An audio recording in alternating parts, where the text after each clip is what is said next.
Part 1. You will hear a conversation between a man and a woman discussing the rental of a car. First, you have some time to look at questions 1 to 5.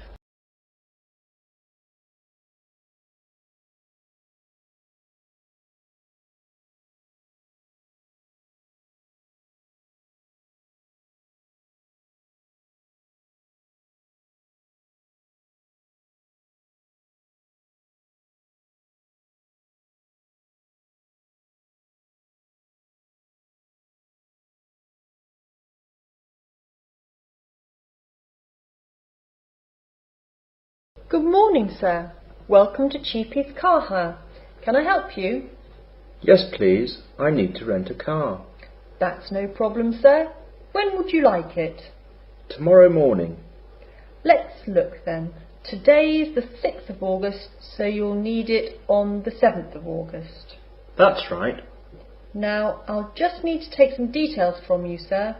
Can I take your name, please? John Wilson. And your home address? 95 Green Lane, Manchester. Green like the colour? Yes, that's right. And the postcode is MW7 4DF. OK, got that. Can I have your telephone numbers, please? My home number is 0206 834 6387. And my mobile is 07779 724 868. Sorry, I missed the mobile. It's 07779 724 868. Thanks. Now, are you the holder of a full current driver's licence? Yes, I am. Could I take the number of the licence, please? Sure. Let's have a look now. It's WIL 948578269. And will there be any other drivers or just you? Only me, please. OK. You said that you wanted the car tomorrow, but how long will you want it for? Well, tomorrow's Friday the 7th, and I want it for the whole weekend, so I'll bring it back on Monday morning. I'll have to charge you for all Friday and Monday, sir. That's okay. Good. Now, what kind of car were you looking for, sir? I'd like a fairly small car, as I'll be driving a lot around town, and a smaller car will be easier to get around and to park. Yes, that's true. Well, I've got small sizes in the following types of car: a Ford, a Renault and a Toyota. They're pretty much the same, though the Toyota is in a cheaper price category. I'll take the cheapest one, please. And we can offer you a petrol or a diesel model with that car. Oh, in that case I'll take the diesel, as that will be more economical. Before the conversation continues, you have some time to look at questions 6 to 10.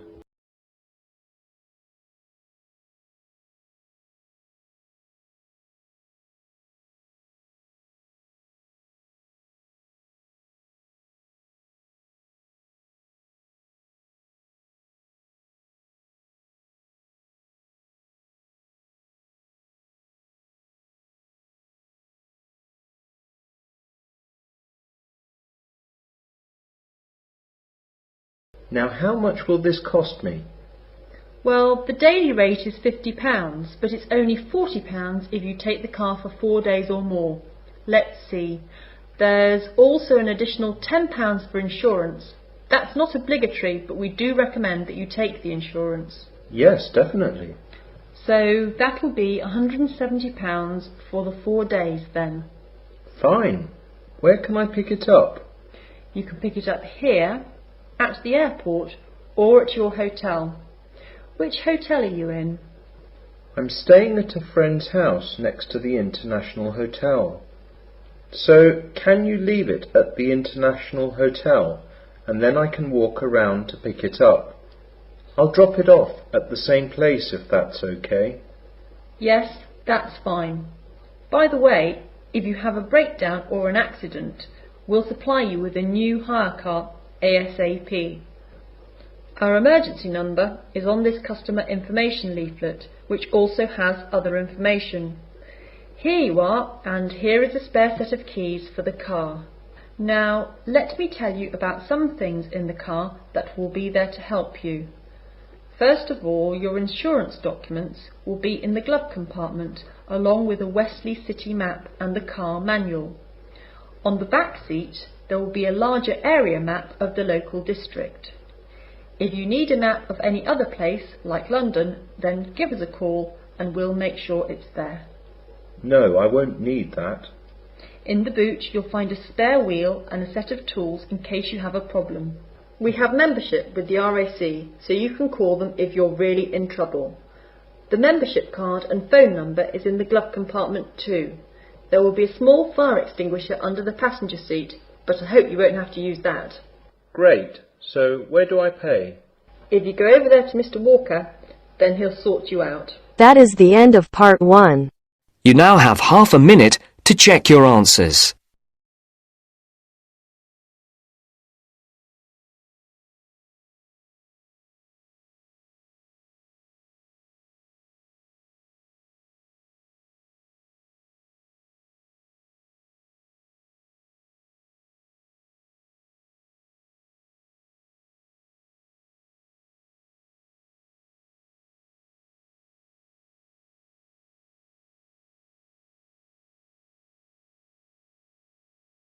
Now turns to part 2. Part 2.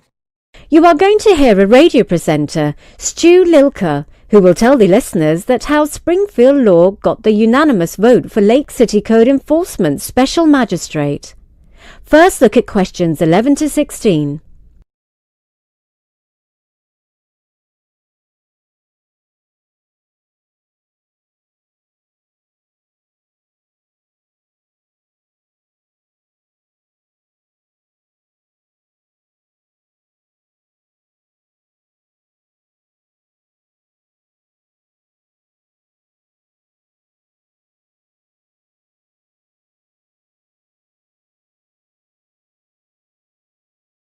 Last night in Lake City, Florida, in the City Hall, the City Council held a workshop to interview Jennifer Springfield of Springfield Law for the position of Code Enforcement Special Magistrate.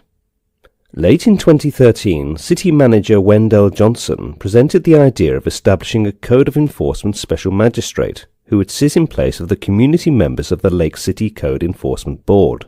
In January of 2014, the city put out a request for proposals for a Code Enforcement Special Magistrate. There was only one applicant, who withdrew because of a conflict of interest. In 1980, the state of Florida created Chapter 162 of the Florida Statutes. This law took the enforcement of local ordinances out of the courts and had violations handled by local citizen boards who were members of the community. This law also allows for the creation of a Code Enforcement Special Magistrate, which enables the city to have code enforcement cases handled by a special magistrate who may not be a member of the community. The request for proposal was put out again. That time there were 2 applicants from Gainesville. The finalist was Jennifer Springfield of Springfield Law, who in 2012 became the attorney for the ill-fated North Florida Broadband Authority, NFBA. Now look at questions 17 to 20.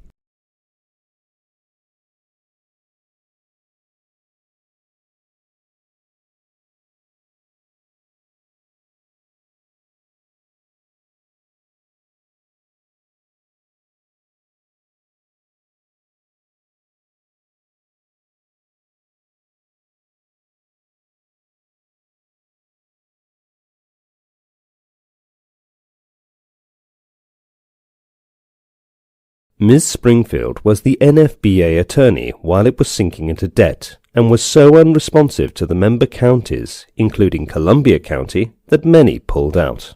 During that time and to the present day, City Manager Johnson has demonstrably been a supporter of Attorney Springfield.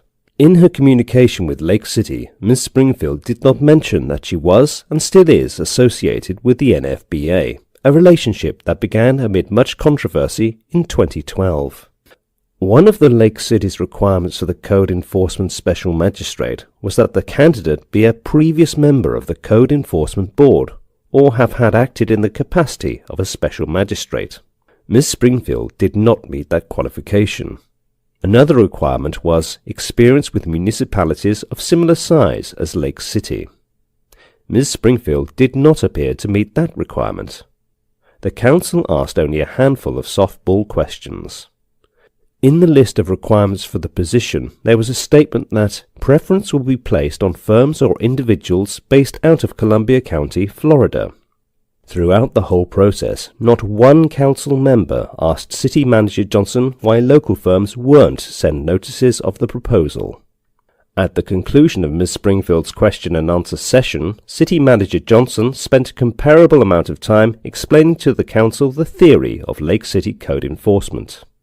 Mayor Witt and council members Jefferson, Moses and Word voted in favour of a future resolution hiring Ms. Springfield. Councilman Zach Polk refused to speak when asked for his vote. He didn't explain and he didn't abstain. He just didn't speak. His vote will be counted as a yes. That is the end of part 2. You now have half a minute to check your answers.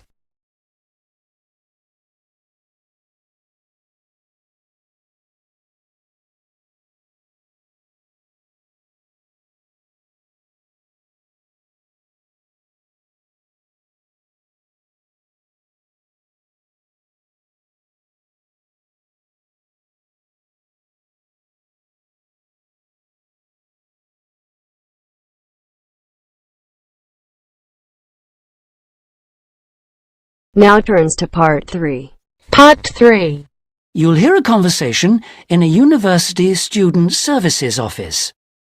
First, you have some time to look at questions 21 to 25.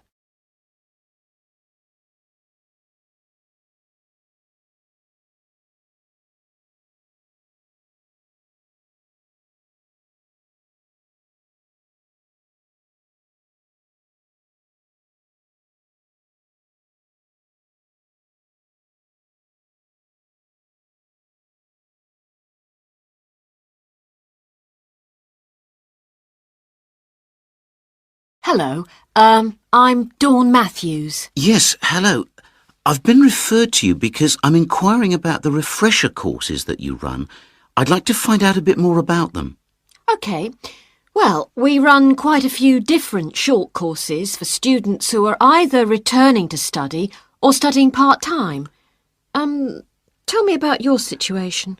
Well, I think that I really need some help in preparing for the coming semester, especially to build up my confidence a bit and help me study effectively because, you see, I've been out in the workforce for nearly 12 years now, so it really is a long time since I was last a student.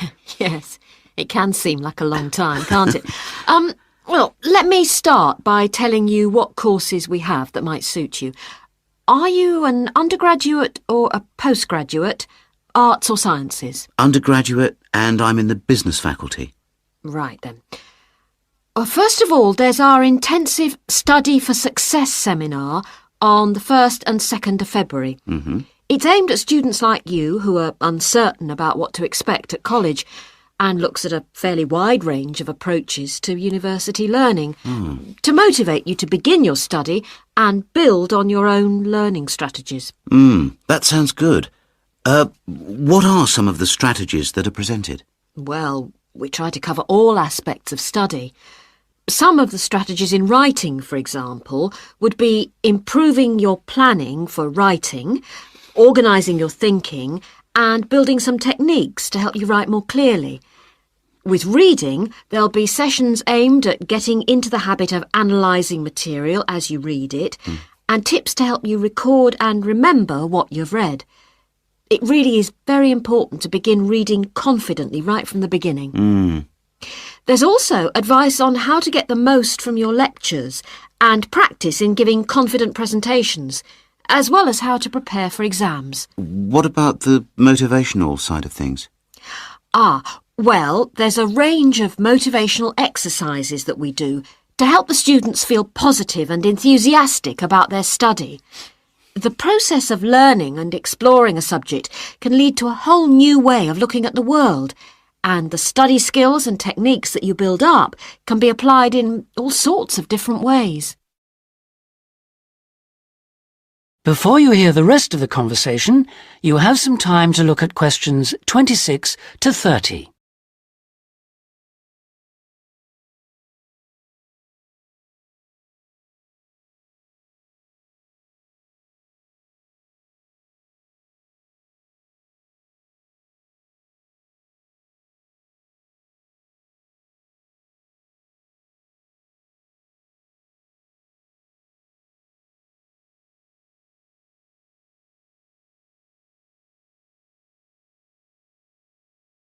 Actually, I'm very excited about the whole thing of taking up studying again, but, I'm a little nervous about whether I'll manage to get everything done. I suppose it's the same for all mature students. Of course it is. Two of the key components of the course are time management and overcoming procrastination. People discover that once they learn to plan their days, all the work can be accomplished and there'll still be time for leisure. Is there an enrolment fee? Well, just a minute, let's see. The cost is £30, which includes all course materials and morning tea. You have to arrange your own lunch. Well, that wouldn't be a problem. I already make sandwiches for my 3 kids and my wife and myself every day. I won't have to change my routine. No. Now, I need to tell you that this is a very popular course, and it's essential that you book well ahead of time. In fact, the course convener tells me that there are only 5 places left. What other course might be good for me? There is one other that you could benefit from. It's simply called Learning Skills for University Study and is on 3 consecutive mornings, starting on a Monday from 9 to 12, and costs £25. This is aimed at upgrading the study skills most school leavers have and help them cope with the increased demands of university study. It focuses mainly on making students more responsible for their own success. What sort of things are covered in this course? Well, basically, it's more advanced thinking, note-taking, reading and writing strategies, but also some input about stress management. I think I'd be better off starting from the basics and looking at all the strategies, don't you? Yes, from what you've told me, I think that's more in line with your situation. All right then. Can I book a place on the Study for Success seminar course now? Yes. Let me just get out a registration form and take down your details. That is the end of part 3. You now have half a minute to check your answers.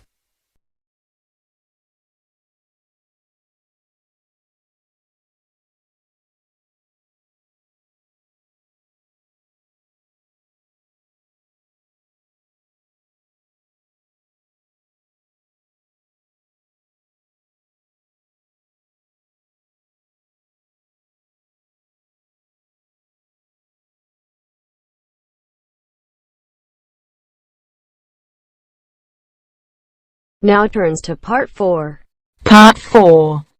You will hear a talk on the topic of decision-making and problem-solving. First, you have some time to look at questions 31 to 40.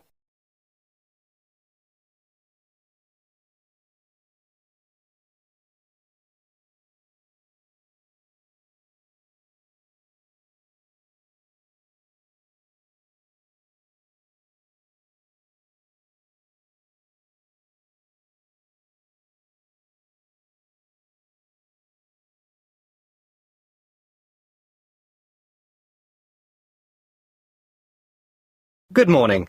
Today, as part of your business management course, we're starting a unit on problem-solving skills and decision-making.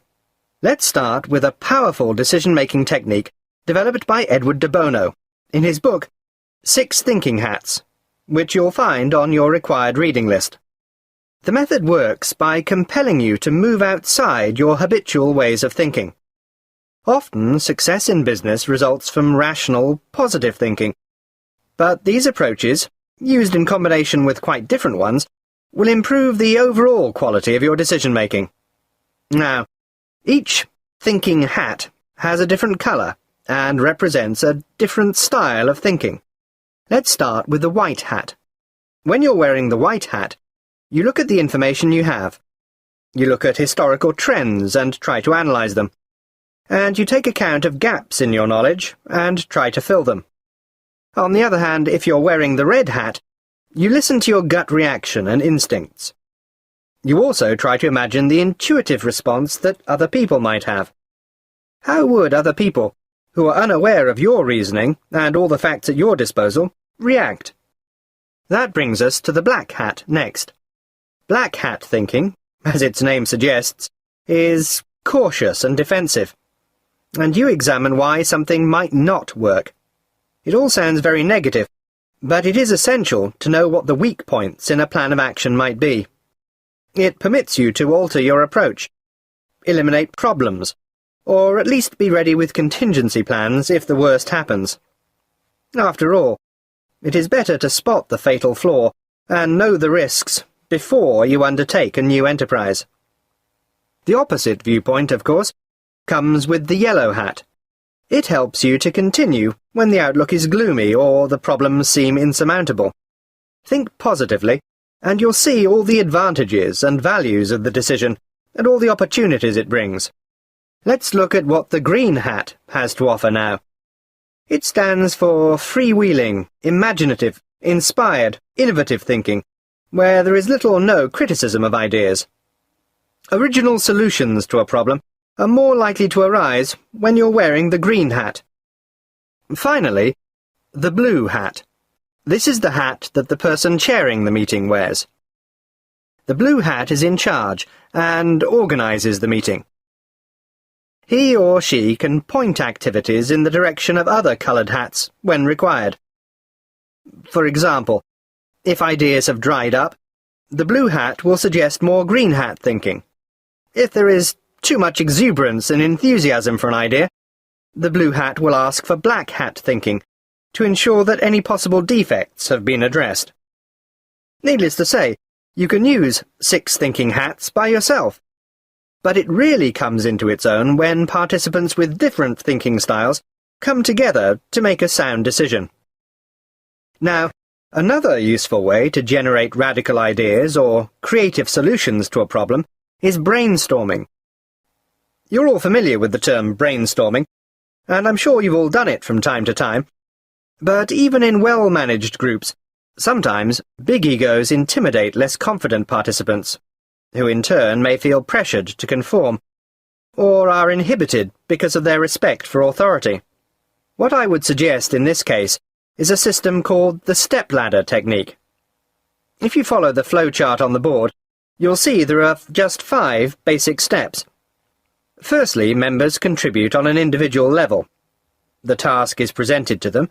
They are given time to think and form their own opinions about how to solve the problem. You do this before you get them together as a group. Secondly, you form a core group of just 2 people and allow them time to discuss the topic of concern.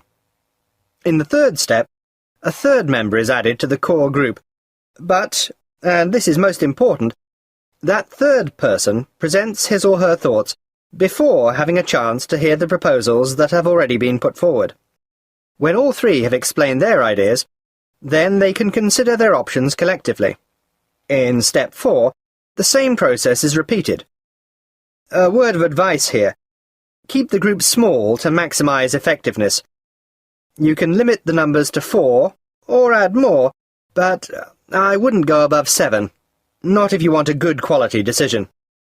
The last step in the process is to get a final decision, but only after all members have been included and had the opportunity to communicate their ideas. The main benefit of this step-by-step method is to give even the most diffident and quietist people the chance to share their ideas before they can be influenced by others. That is the end of part 4. You now have half a minute to check your answers.